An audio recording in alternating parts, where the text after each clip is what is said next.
ओम नमो भगवते वासुदेवाय। ओम नमो भगवते वासुदेवाय। ओम नमो भगवते वासुदेवाय। नारायणं नमस्कृत्यं नरं चैव नरोत्तमं देवीं सरस्वतीं व्यासं ततो जयमुदीरये।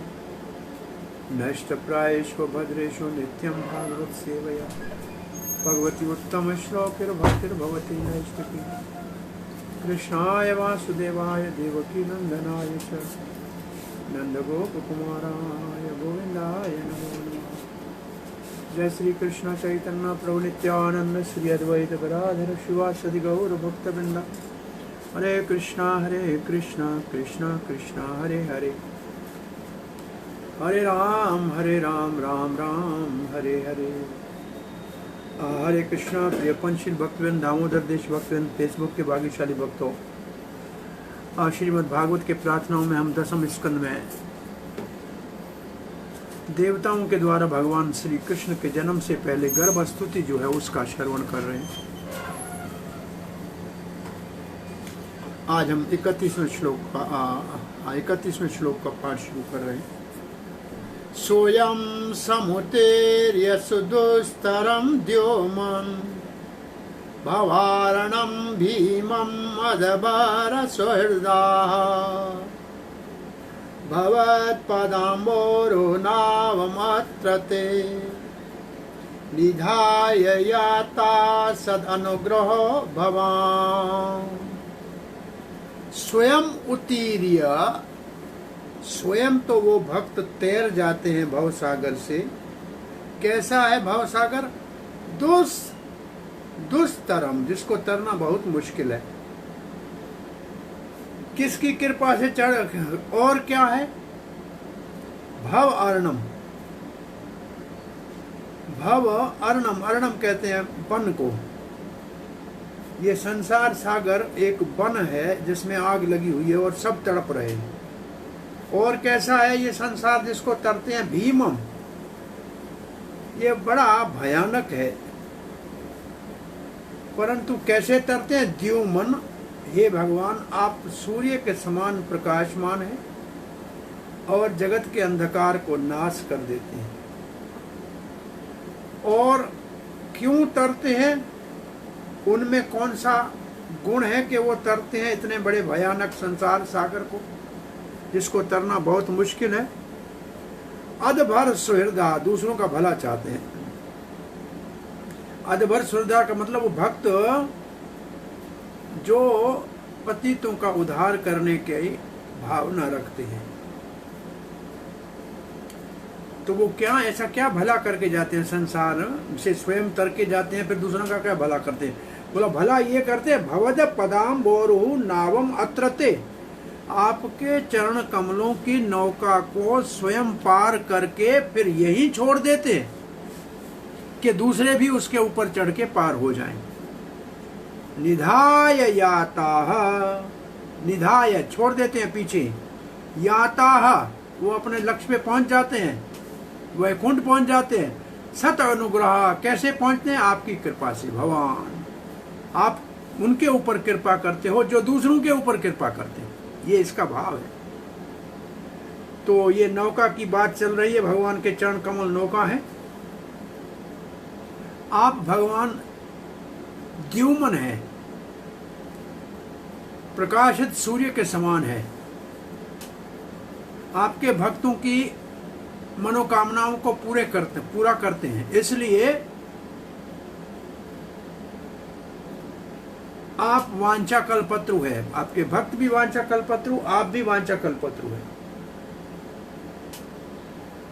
जब आचार्य, जब महान भक्त पूर्ण रूप से आपके चरणों का शरण लेते हैं, इसलिए कि इस भव सागर को पार कर लें, तो वो उस नौका को जो उन्होंने साधन बनाया है पार करने का, उसको पीछे छोड़ जाते हैं।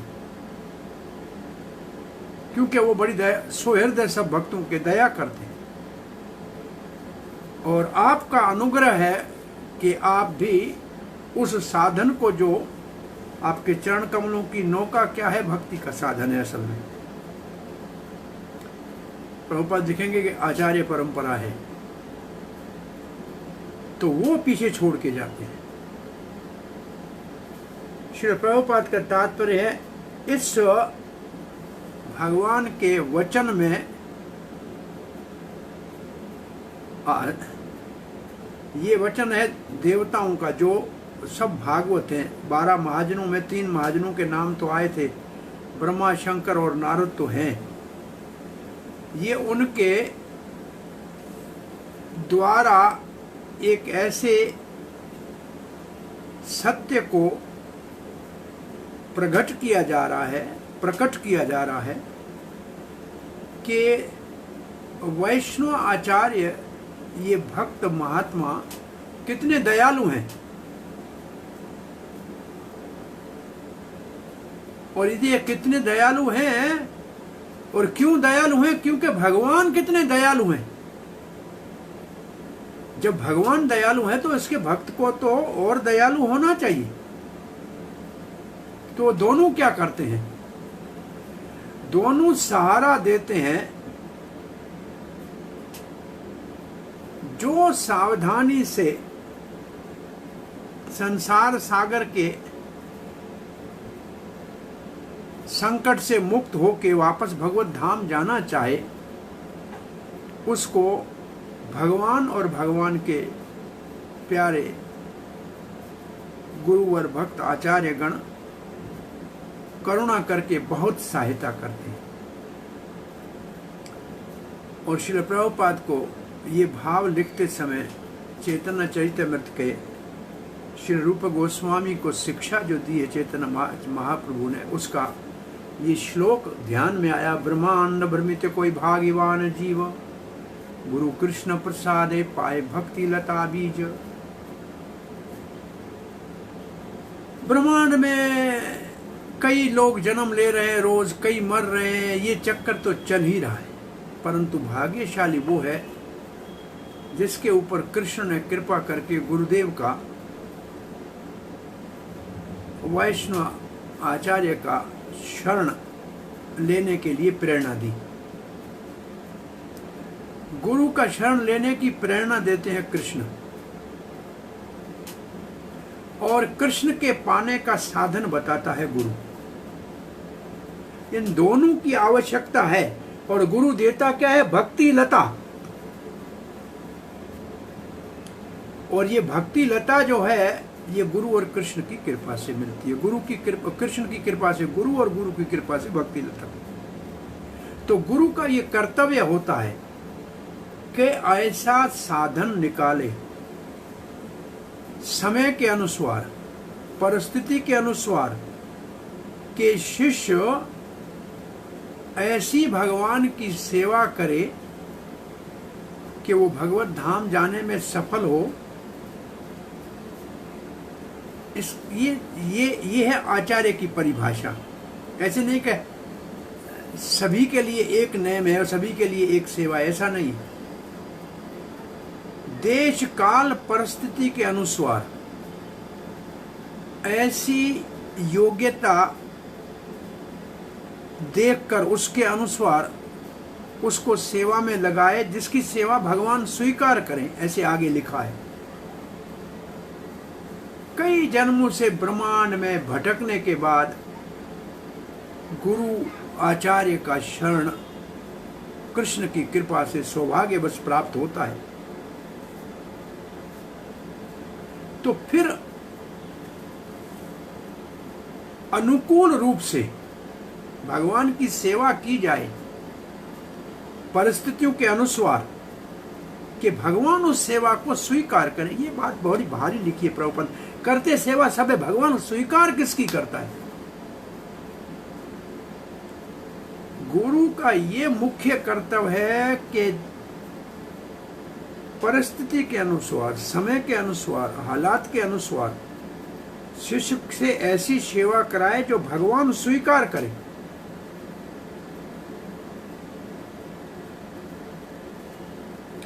और इससे आसानी हो जाती है शिष्य को अपने लक्ष्य को प्राप्त करने की, जीवन की सफलता में भगवत प्राप्ति उसके लिए आसान हो जाती है। आचार्य का ये कर्तव्य है कि शास्त्र के अनुसार अपने शिष्य को सेवा में लगाए। ये दूसरी बहुत महत्वपूर्ण बात है। एक तो भगवान सेवा को स्वीकार करे, दूसरा वो सेवा शास्त्र के अनुसार हो। बहुत बड़ी समस्या है। बहुत से गुरु अपने आप को गुरु भी मानते हैं, उसके शिष्य भी लाखों हजारों भी होते हैं, परंतु शास्त्र उनके लिए कहीं आधार नहीं। जहाँ शास्त्र आधार नहीं है वो सेवा भगवान स्वीकार नहीं करेंगे, क्योंकि शास्त्र भगवान है। भगवान स्वयं व्यास देव ने अवतार लेके शास्त्र दिए हैं। तो जो शास्त्र के आधार के ऊपर अपने शिष्य को सेवा नहीं भगवान की करना सिखाता है, वो प्रमाणिक आचार्य नहीं है।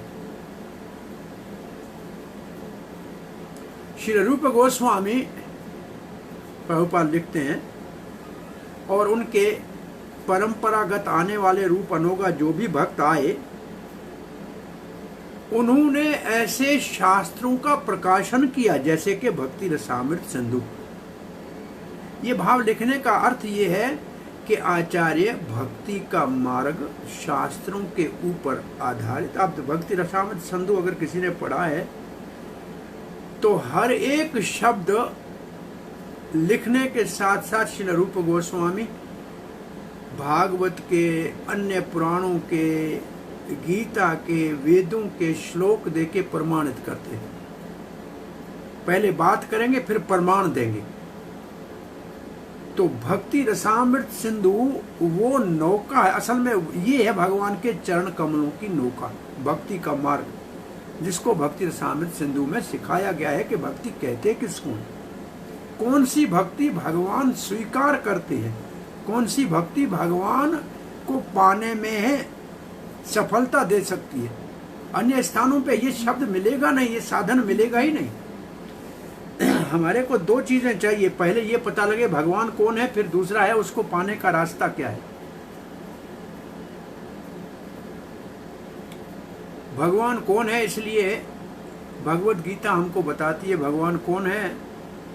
और भक्ति शास्त्री में जब ईशो उपनिषद पढ़ाते हैं वो भगवान का तत्व का परिचय कराता है। भगवत गीता भगवान के तत्व और भगवान को पाने के लिए इशारा करके भक्ति का मार्ग बताते हैं। परंतु अब भगवान को पाने के लिए साधन क्या है, इसलिए श्री रूप गोस्वामी के दो पुस्तक हम पढ़ते हैं, उपदेशामृत और भक्ति रसामृत सिंधु। तब हमारा सिद्धांत के अनुसार इसको कहते हैं प्रस्थान त्रयी,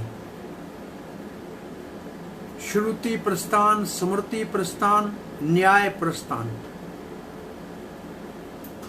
श्रुति प्रस्थान ईशोपनिषद है, स्मृति प्रस्थान भगवत गीता है, और श्रीमद् भागवत जो है वो वेदांत सूत्र का भाषा है, वो असल में न्याय प्रस्थान है।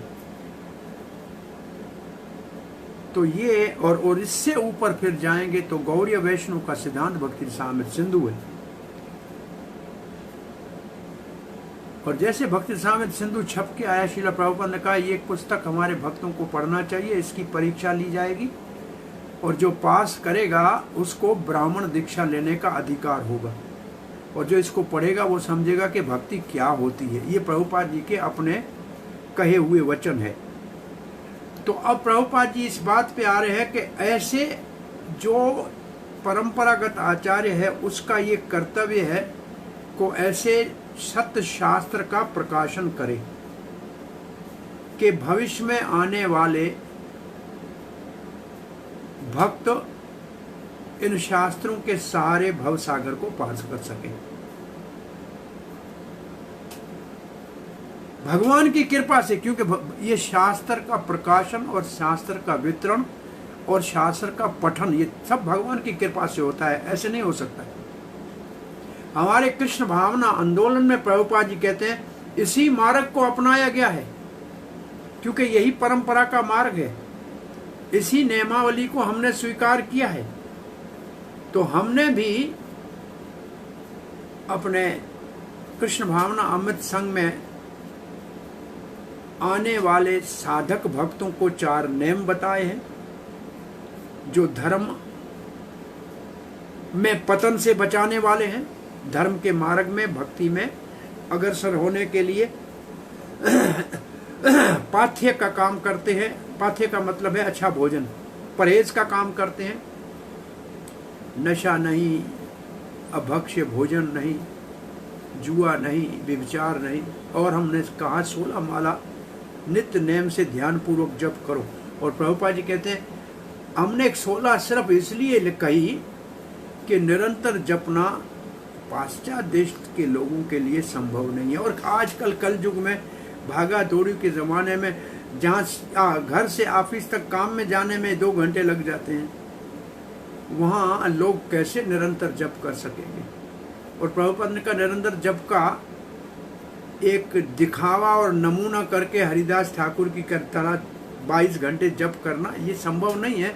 ये एक हमारा कृत्रिम हो जाएगा, दिखावा हो जाएगा, नकल हो जाएगा, वो ठीक नहीं है।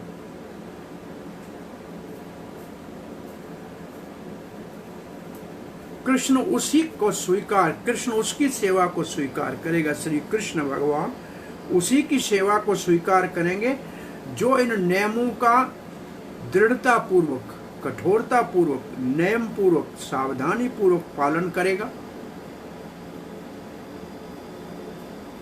और जो साधन इन भक्ति के शास्त्रों में वर्णित है, जो परंपरागत प्रकाशित है, उनको जो ठीक तरह से अध्ययन करेगा उसी की सेवा को भगवान स्वीकार करेगा। आचार्य बहुत ही अनुकूल, आचार्य अनुकूल साधन बताते हैं भव सागर को पार करने का, वो भगवान के चरण कमल की नौका बनाने का। और वो साधन जो है उसको ठीक तरह से पालन करना चाहिए, भगवान की कृपा से सफलता मिलेगी। वो साधन क्या है प्रभुपाद जी कहते हैं, वो साधन है आचार्य परंपरा। इसको संप्रदाय कहते हैं, आचार्य संप्रदाय। संप्रदाय। और भगवान पद्म पुराण में शंकर पार्वती जी को कहते हैं संप्रदाय विहना मंत्र निष्फला। किताब से कोई लेकर मंत्र को जपे तो उसका फल नहीं है। जो मंत्र आचार्यों के द्वारा परंपरागत मिलता है वो मंत्र अपना प्रभाव दिखाता है।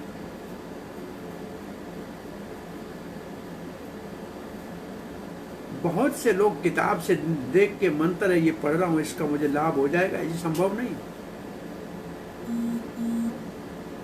आचार्य के द्वारा मंत्र शोधन किया हुआ, सिद्ध किया हुआ फास्ट फूड की तरह होता है, वो तत्काल अपना कार्य करता है। आचार्य संप्रदाय प्रमाणिक है, उसी आचार्य संप्रदाय को ही स्वीकार करना चाहिए, नहीं तो सारा ही प्रयास विफल हो जाएगा, निष्फल हो जाएगा। नरोत्तम दास ठाकुर लिखते हैं तांडेरा चरण से भी भक्त सन्निवास, जन्मे जन्मे है यही अभिलाष। ऐसे जो परंपरागत आचार्य संप्रदाय है उनके भक्तों का संग मिले जन्म जन्म, यही हमारी अभिलाषा है। तभी संसार सागर के दुख से मुक्त हो सकते हैं। चक्रवर्ती पाद लिखते हैं स्वयं जो शब्द इसमें है वो इस तरफ इशारा कर रहा है, संकेत कर रहा है कि भौतिक जगत बहुत ही मुश्किल है, कठिन है पार करना, दुर्तय है। किसके लिए? दूसरों के लिए, परंतु भक्तों के लिए कोई समस्या नहीं। क्यों? क्योंकि भगवान को यह द्युमन कहा गया, उसका मतलब सूर्य के समान है। इसका मतलब जिनके हृदय में कृष्ण रूपी सूर्य का उदय हो गया, भक्ति के पर्वत के शिखर के ऊपर, भक्ति के पर्वत के शिखर के ऊपर सूर्य का उदय हो गया तो फिर संसार के अंधकार कहाँ रह जाएगा। कृष्ण है सूर्य समान, माया है अंधकार, जहाँ कृष्ण तहाँ माया नहीं अधिकार, जहाँ सूर्य वहाँ नहीं अंधकार। तो कृष्ण रूपी सूर्य जिस भक्ति के शिखर के ऊपर प्रकट होता है उसके लिए अंधकार नहीं रहता है, वो संसार सागर को आसानी से पार कर जाता है, अपने आप चली जाएगी। सूर्य भक्ति के पर्वत पे प्रकट हुआ और अंधकार अपने आप चला जाएगा। और फिर भौतिक जगत से पार करना, और फिर ये किनारे के ऊपर नौका को छोड़ के जाना, इसका क्या अर्थ है? भक्ति आंदोलन ये नौका है। जैसे कृष्ण भावना अमृत संघ जहाज है, नौका नहीं, ये बहुत बड़ा जहाज है, ये क्रूज है जिसमें अनंत असंख्य जीवों को चढ़ने से भव सागर पार हो जाएगा। ये बहुत बड़ा जहाज है असल में। ये आचार्य संप्रदाय है, ये भक्ति आंदोलन का बड़ा जहाज है, कृष्ण भावना आंदोलन, और ये सबको भगवत धाम ले जाएगा भव सागर को पार कर। दूसरे भी इस जहाज का सहारा लेके पार हो जाएंगे। इसका एक भाव ये लिखा है कि भक्त भक्ति का मार्ग बनाने के बाद यहीं रहते हैं, जीवन मुक्त है, क्योंकि उनके लिए कोई संकट तो बचा ही नहीं।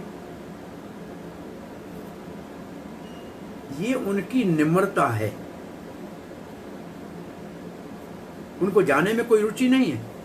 आगे लिखा है कि पहले श्लोक में आया था भगवान के चरण, बछड़े के खुर के अंदर पानी के समान समुद्र हो जाएगा। अरे गाय के बछड़े के खुर में पानी तो पवित्र होता है, शुभ होता है, मंगलकारी होता है। वो इसका मतलब वो जीता रहेगा, मरेगा नहीं कि भगवत धाम चलेगा, जीते जी यहाँ जीवन मुक्त रहेगा। उनके लिए ये संसार गाय के बछड़े के खुर में पानी के समान है, और वो पानी पवित्र करने वाला है और बड़ा ही सराहनीय है, उसकी महिमा है बहुत बड़ी।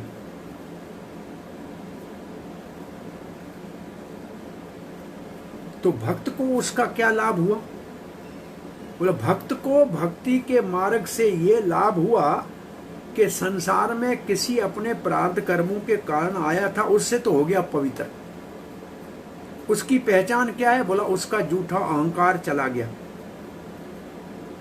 अब वो दास बन गया, निम्रता वाला सेवक बन गया। गोपी गोपी भरदौ गोपी भरत पदव कमलौर दास दास दास अनुदास हो गया, इसलिए वो भी सराहनीय हो गया, वो भी दूसरों को पवित्र कर रहा है।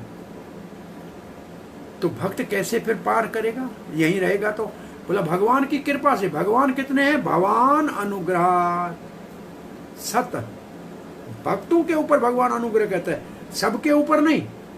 श्री जीव गोस्वामी पाद लिखते हैं, अब समुद्र ही गाय के बछड़े के खुर में पानी जितना हो गया तो फिर नौका की जरूरत क्या है? समुद्र तो, संसार सागर तो पार ही हो गया, सम्यक आसानी से पार कर लेगा। क्यों? द्युमन भगवान ने अपने आप को प्रकाशित कर दिया। इसका अर्थ है कि भगवान की कृपा से पार करेगा, अपने प्रयास से नहीं। यहां जो भगवान के चरणों का वर्णन है, पहले श्लोक में जो आया था, जो नौका है वो है साधन भक्ति। जीव गोस्वामी कहते हैं साधन भक्ति, और जिसको प्रभुपाद जी ने लिखा है भक्ति लता बीज, और विश्वनाथ चक्रवर्ती ठाकुर ने लिखा है भक्ति संस्था। ये तीनों का अर्थ है साधन भक्ति, नौका है जो भगवान के प्रेम को प्रकट करेगी। और ये साधन श्रीधर स्वामी लिखते हैं, जीवा गोस्वामी कहते हैं, क्यों मैं केवल नौका के द्वारा उनको संसार सागर पार करने दूं, ये लिखा था। इसका अर्थ है उनको ज्ञान की जरूरत नहीं है, इसका अर्थ है I let them cross just by taking shelter of my feet. केवल मेरे चरणों, केवल भक्ति का सहारा ले ले, कोई ज्ञान की आवश्यकता नहीं है, क्योंकि आप दयालु हैं। और 32वें श्लोक का शुभारंभ आज करते हैं। ये बहुत बड़ा लंबा श्लोक चलेगा। ये अन्य अरविंदाक्ष विमुक्त मानिनस त्वया असद्भावाद अविशुद्ध बुद्ध्यै आरोह्य कृचेण परम पदम ततः पतन्ति अधो अनादृत युष्मत् अंग्रियः। ये श्लोक प्रभुपाद ने बहुत जगहों पे बहुत समय उद्धृत किया है। ब्रह्मा जी और शंकर के वचन है। ये अन्य और जो दूसरे हैं, भक्त नहीं है, जो भगवान के चरणों की नौका नहीं बनाते हैं, साधन भक्ति नहीं करते हैं, भक्ति का मार्ग नहीं लेते हैं, वो है अन्य। अरविंद अक्ष ये भगवान का संबोधन है। कमल नयन, जो दृष्टि डाल दें तो संसार सागर ही समाप्त हो जाए। और ये कमल खिलता तब है जब प्रकाश होता है सूर्य का, इसलिए भगवान को द्युमन कहा गया है। 31वें श्लोक में भगवान है द्युमन, 30वें में 31 में भगवान है द्युमन, उसका मतलब सूर्य। और इसमें है भगवान अरविंद अक्ष। तो कमल तब खिलता है जब सूर्य उगता है। जो कमल नयन में ही रुचि नहीं रखते हैं, जो कमल नयन में आसक्त नहीं है, कमल नयन के चरणों में आसक्त नहीं है, उनके जीवन में कमल कैसे खिलेगा। और कमला लक्ष्मी है। विमुक्त मानी ना, अपने आप को मानते हैं कि हम मुक्त हो गए, वो दूसरे हैं जो अपने आप को मुक्त मानते हैं। त्वया असत भावात, परंतु हे अरविंदाक्ष, आपके प्रति असद भावात, वो आपके चरण कमलों को भौतिक मानते हैं। असत भावात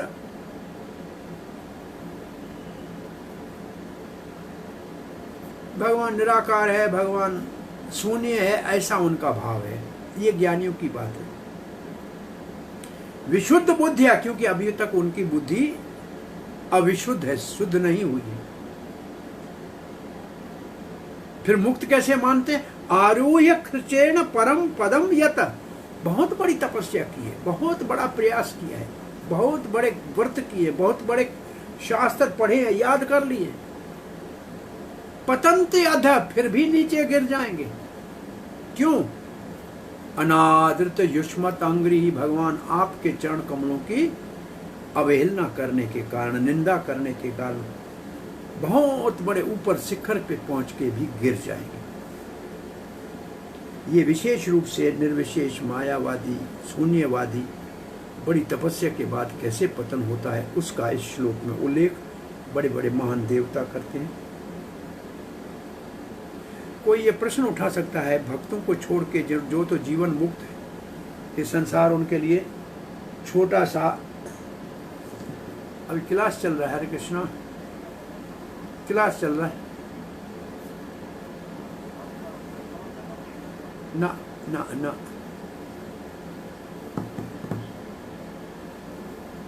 हरे कृष्णा आ जाओ, 2 क्लास लूंगा नहीं लूंगा, मैं सोच रहा था थोड़ा डेंटल का काम कराना था, कराया है, इसलिए कल भी 2-3 दिन से चल रहा है, अभी भी चलेगा, लेकिन आज इतना नहीं तकलीफ। तो हरे कृष्णा आपके सेवा को कंटिन्यूस रखा है। वैसे भक्ति वैभव वालों को आज क्लास नहीं लिया। तो दूसरे जो भक्त नहीं है, आपके चरणों का शरण नहीं लेते हैं, कोई और साधन को अपनाते हैं, क्या उनको मुक्ति मिलती है? क्या होता है उनका? उनके उत्तर में भगवान ने उनके उत्तर में ब्रह्मा शंकर आदि कह रहे हैं महान देवता कह रहे हैं, हे कमल नैन, वो अभक्त बड़ी बड़ी तपस्याएं करते हैं, बड़ी साधनाएं करते हैं, ऊंचा पद प्राप्त करते हैं, अपने आप को मुक्त मानते हैं, परंतु उनकी बुद्धि शुद्ध नहीं होती है। अविशुद्ध बुद्धियां होते हैं और उनका पतन हो जाता है, क्योंकि वो आपके चरण कमलों की अवहेलना करते हैं, निंदा करते हैं, अनादर करते हैं, अनादरात। तो भक्तों को छोड़ के प्रभुपाद जी कहते हैं और किसकी बात की जा रही है यहाँ? ये अपे अन्य का अर्थ क्या है? ये अपे अन्य का अर्थ है कर्मी, ज्ञानी, योगी। फिर बड़े बड़े दानी, बड़े बड़े धर्मार्थ काम करने वाले, बड़े बड़े नेता और शून्यवादी और मायावादी, इतने नाम लिखे हैं प्रभुपाद जी ने।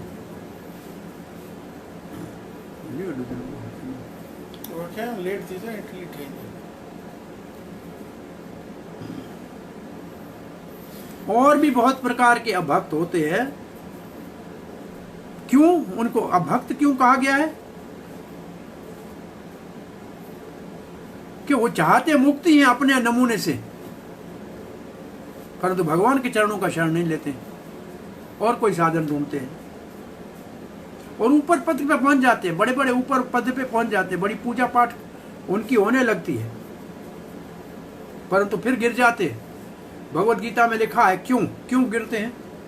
अश्रद्धानाः पुरुषा धर्मास्यास्य परम तप अप्राप्य माम निवर्तन्ते मृत्यु संसार वर्तमाने, क्योंकि उनको श्रद्धा नहीं है।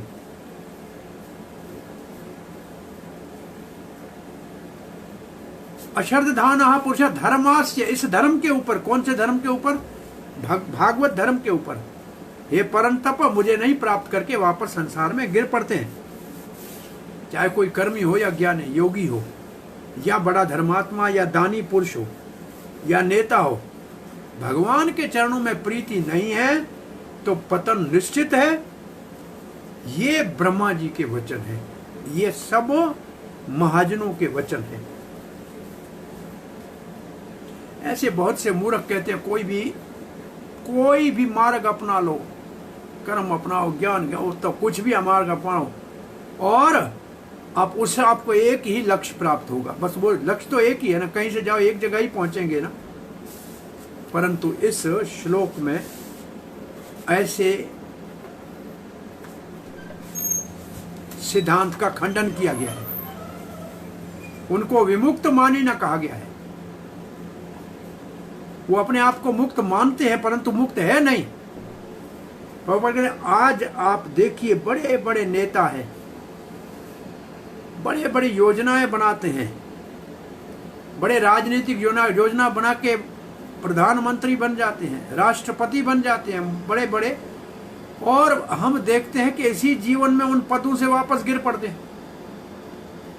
और जब उन पदों से गिर पड़ते हैं तो उन पद को प्राप्त करने के लिए कितना प्रयास किया, कितना संघर्ष किया, कितना धन, कितनी तपस्या, कितनी रातें जागे, परंतु फिर गिर पड़े। ऊपर जाने के लिए आरोह या खर्चेण, ये पद कोई आसानी से नहीं मिलता है। वो पहुंच गए, मुझे क्या बनना है, प्रधानमंत्री बन गए, और दूसरे ही इलेक्शन में उनको फिर नीचे गिरा दिया जाता है। वो फिर इतिहास में उनका नाम हो जाता है, बेचारा था पहले। क्यों गिरते हैं? अविशुद्ध बुद्धि है, उनकी बुद्धि थोड़ी विशुद्ध हुई है, अविशुद्ध बुद्धि है। उनकी समझ अपवित्र है। शास्त्र कहते हैं न विदो स्वार्थ गतिम ही विष्णु, जो विष्णु हमारे जीवन का लक्ष्य है, ये जो नहीं मानते हैं वो निश्चित रूप से पतित होते हैं। जैसे भगवत गीता कहते हैं, ये जो मायावादी हैं अथवा ब्रह्मवादी हैं, शून्यवादी हैं, इनके लिए साधन ही क्लेशो अधिकतर तेषाम अव्यक्ता सक्त चेतसाम, उसके लिए साधन ही बड़ा कठिन है, बड़ा दुखदायी है। साधन में भी दुख, सिद्धि में भी कोई सफलता नहीं, तो लाभ क्या उसमें जाने का। और ब्रह्मा जी कहते हैं श्रेय श्रुतिम भक्ति मुदिश्य ये विभो क्लिशंति केवल बोध लभ्या। श्रेय श्रुतिम भक्तिम उद्दिश्य ये विभु, श्रेय श्रुतिम भक्तिम उद्दिश्य ये विभु क्लेशंति केवल बोध लभ्य। बस ज्ञान के नाम में कहते हैं हमें जानकारी हुई है, पर बहुत कलेश उठाते हैं, भक्ति को छोड़ देते हैं, उद्देश्य भक्ति को छोड़ देते हैं महाभगवान, और दूसरे रास्ते में बड़ा प्रयास करते हैं तो केवल क्लेश ही मिलता है, उनको लक्ष्य नहीं प्राप्त होता। ध्रुव महाराज उदाहरण है, गए तो थे अपने पिता से बड़ा राज्य प्राप्त करने के लिए, लेकिन भगवान का दर्शन करते ही कहने लगे कृतार्थो अस्मि स्वामी वरम न याचे। हे महाराज भगवान मैं संतुष्ट हो गया, कृतार्थ हो गया, कोई वर नहीं चाहिए। ये हरि भक्ति शुद्धोदया में प्रहलाद महाराज कहते हैं ये है असल में सफलता। और जब भगवान मिल जाए यम लब्ध्वा चा परम लाभम मन्यते ना अधिकम तथा, भगवान मिल जाए तो फिर दुनिया में और कौन सा लाभ रह गया। अब प्रभुपाद अरविंदाक्ष की परिभाषा कर रहे हैं कि रात को कभी कमल खिलता हुआ दिखाई नहीं देता, दिन में खिलता है, क्योंकि दिन में सूर्य होता है, इसलिए भगवान का नाम अरविंदाक्ष है। जो अरविंद से आसक्त नहीं, अरविंद अक्ष कमल नयन के आंखों में आसक्त नहीं है, उससे प्रभावित नहीं है, मोहित नहीं है,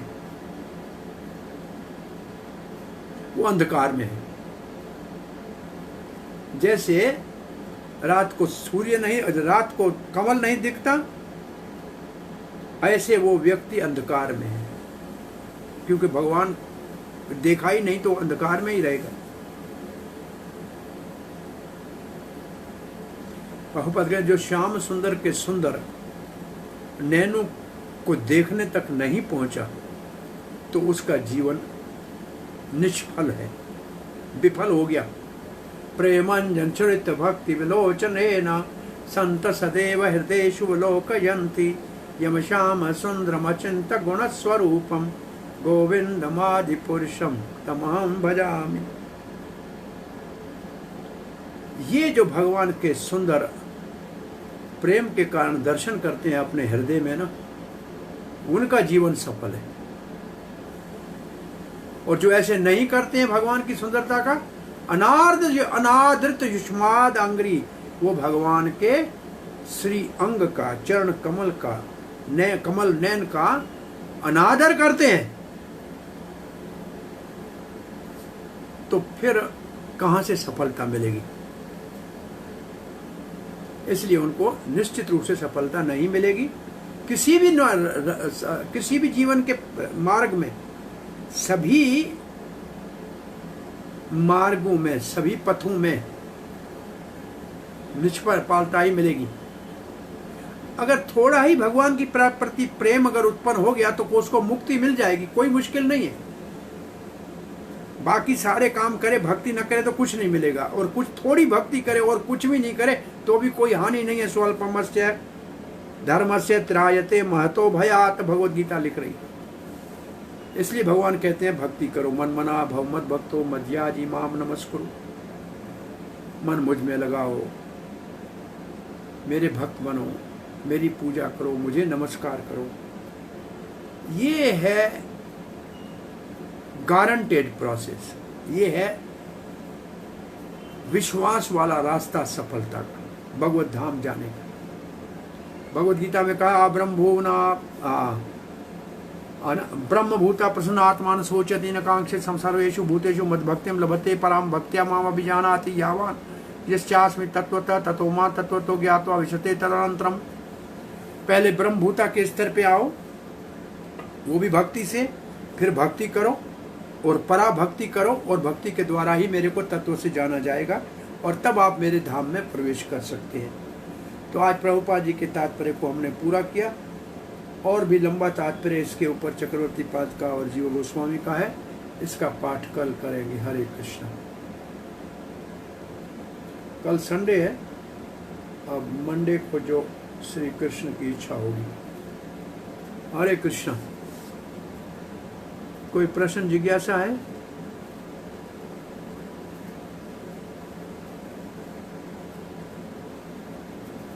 हरे कृष्ण प्रभु जी। ये शुद्ध सत्व जी। प्रभु जी चंद्र प्रणाम। इसमें हाँ हाँ, हरे कृष्ण। भक्ति रसामृत सिंधु एक बार मैं पढ़ना चाहता हूँ। उसमें कैसे पहले जो प्रभुपाद ने कमेंट्री लिखी है पहले उसको पढ़ा जाए, या जैसे उसके बाद जो श्लोक हैं जीवा गोस्वामी ने कमेंट्री दी है, कृष्णा चक्रवर्ती ठाकुर ने उस पर कमेंट्री दी है, तो उनको पढ़ा जाए कैसे, मतलब स्टार्ट किया जाए इसको? मैंने एक बार पढ़ा था लेकिन उतना नहीं पढ़ पाया जितना कि मतलब अब ज्यादा मुझे लग रहा है कि मैं अच्छे ढंग से पढ़। श्रील प्रभुपाद का जो भक्ति रसामृत सिंधु है वो ऐसे है जैसे कृष्ण बुक है पूरे दसम स्कंद के ऊपर। उसमें संक्षेप लिखा है, उसको थोड़ा सा विस्तार से समझने के लिए जो जीव गोस्वामी की और भक्ति विश्वनाथ चक्रवर्ती ठाकुर की टीका है उसके सहारे की जरूरत पड़ती है सही माना में उसको समझने के लिए। और सबसे बड़ी समस्या ये है कि ये किताब प्रभुपाद जी का पहले ही 67 तक ही प्रिंट जल्दी निकल आया था। उस वक्त जो भक्त थे वो इतने भक्ति के शब्दों से या उनसे अवगत नहीं थे, इसलिए उतना स्पष्टीकरण से इसको समझ में आना मुश्किल है। इसलिए अब उन किताबों का सहारा लेना आवश्यक है। तो तीनों एक साथ ही कर सकते हैं, पहले प्रभुपाद जी की कमेंट्री साथ में रखें और उसके बाद जैसे आप कह रहे हैं कि बिल्कुल वो पुस्तक अगर साथ में है तो उसके सहारे पढ़ने से आसानी होगी। और चैतन्य चरितमृत में पहले जब ये पुस्तक छपाई नहीं था तब चैतन्य चरितमृत से टुकड़े निकालकर वहाँ इनका थोड़ा उल्लेख बहुत सारा दिया हुआ है प्रभुपाद ने, तो वहाँ से लेके पढ़ाया जाता था। परंतु अब जो है उन दूसरे बुकों का सहारा लेके फिर पढ़ाते हैं तो जो लिखा है उसको ठीक तरह से समझ पाते हैं।